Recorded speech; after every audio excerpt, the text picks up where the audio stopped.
Yang Berhormat Tenggara. Bismillahirrahmanirrahim. Terima kasih Tuan Pengerusi.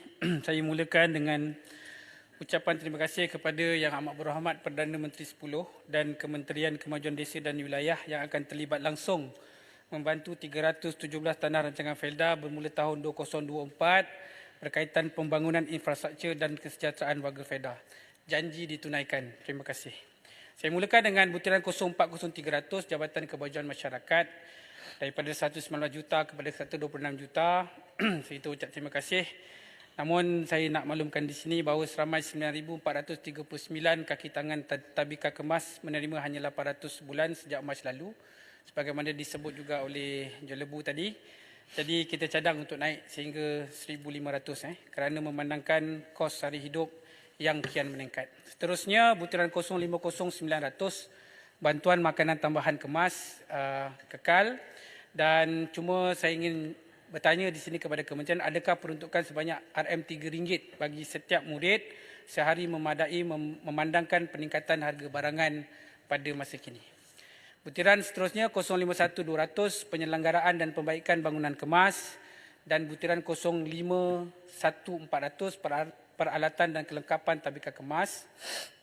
Butiran 051200 tiada perubahan, 051400 ada peningkatan 25 juta. Saya berharap agar kementerian menjalankan pemantauan terhadap setiap tabika kemas dengan lebih kerap bagi memastikan ianya berada dalam keadaan baik dan selamat.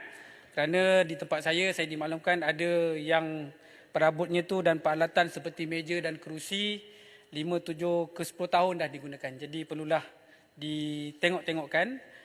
Kemudian kena meningkatkan juga penyelenggaraan fasiliti di tabika lah milik kemas yang lain-lainnya termasuk padang permainan kanak-kanak. Yang keempat, butiran 00602 Maktab Rendah Sains Mara daripada 51 juta ke 104 juta. Tenggara ingin mencadangkanlah sedikit kepada pihak KKDW untuk melihat potensi Bandar Tenggara untuk dibinakan sebuah lagi MRSM, kalau boleh dinamakan MRSM Madani Bandar Tenggara, kerana di situ terletak tanah Kejora. Jadi KKDW ni owner kepada Kejora dan owner juga kepada Mara, senanglah nak berbincang. Jadi saya cadangkanlah.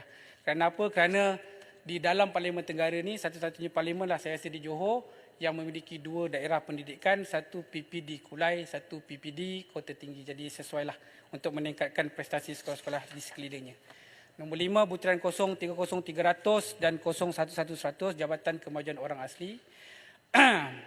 Naik yang 030300 tu daripada 63 ke 77 juta, yang 01100 itu naik daripada 113 ke 150 juta.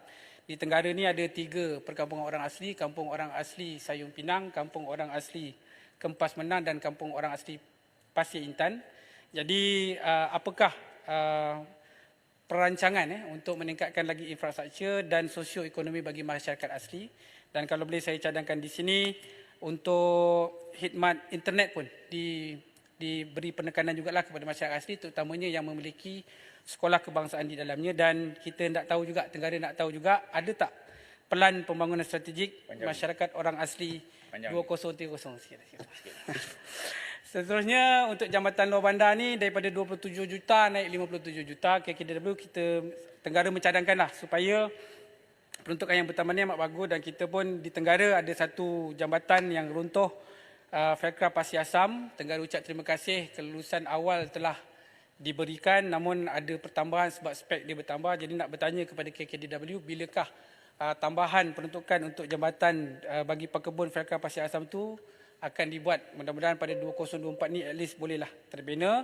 Dan satu lagi, kita Tenggara mencadangkan supaya jambatan-jambatan lama di kawasan luar bandar tak payahlah tunggu runtuh ataupun roboh. Peruntukan yang ada ini digunakan untuk buat kajian supaya kita sediakan payung sebelum hujan lah. Tidaklah terantuk baru nak tengadah.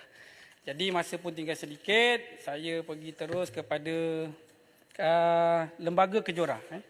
Di Bandar Tenggara ni ada Kejora, Lembaga Kemajuan Johor Tenggara. Jadi di tempat saya ni ada tanah berkeluasan 333,364 hektar tanah Kejora yang berpotensi. Saya kira untuk dibangunkan halal hub dengan menggunakan kemudahan-kemudahan sedia ada seperti Taman Perniagaan Bandar Tenggara yang selalu saya sebut itu. Jadi dengan peruntukan-peruntukan yang diberikan ni di bawah butiran 02503, 02600, 03700, pembangunan ekonomi luar bandar, pembangunan ekonomi komuniti termasuk juga lembaga kemajuan Johor Tenggara ini bolehlah dimanfaatkan sumber-sumber sedia ada di Tenggara itu melalui kejora KKDW supaya manfaat itu boleh diraih oleh masyarakat dan setempat. Dan akhirnya adalah berkaitan dengan TVET, saya nak memulakan di sini, saya baru sudah dengan Yang Amat Berhormat Timbalan Perdana Menteri pengurusi MTVET berkaitan dengan TVET sebentar tadi dekat bilik atas pukul 1 tengah hari. Saya melihatlah kesungguhan Yang Amat Berhormat Timbalan Perdana Menteri sekaligus pengurusi MTVET dan butiran 95,000 program pembangunan TVET ini saya suka menyebut di sini bahawa mestilah diketengahkan pendekatan silibus pedagogi yang terkini supaya sentrik kepada industri dan mengutamakan kebolehpasaran, bakat dalam kerja dan keusahawanan TVET dan sedikit kalau boleh untuk urusan program pembangunan TVET ini juga yang bernilai 13.5 juta ini dipandang-pandang ataupun disalurkan sedikit kepada insan muda Malaysia di dalam kawasan Tanah Rancangan Perak. Itu saja Tuan Pengurusi, sekian, terima kasih. Terima kasih Yang Berhormat Tenggara. Saya jemput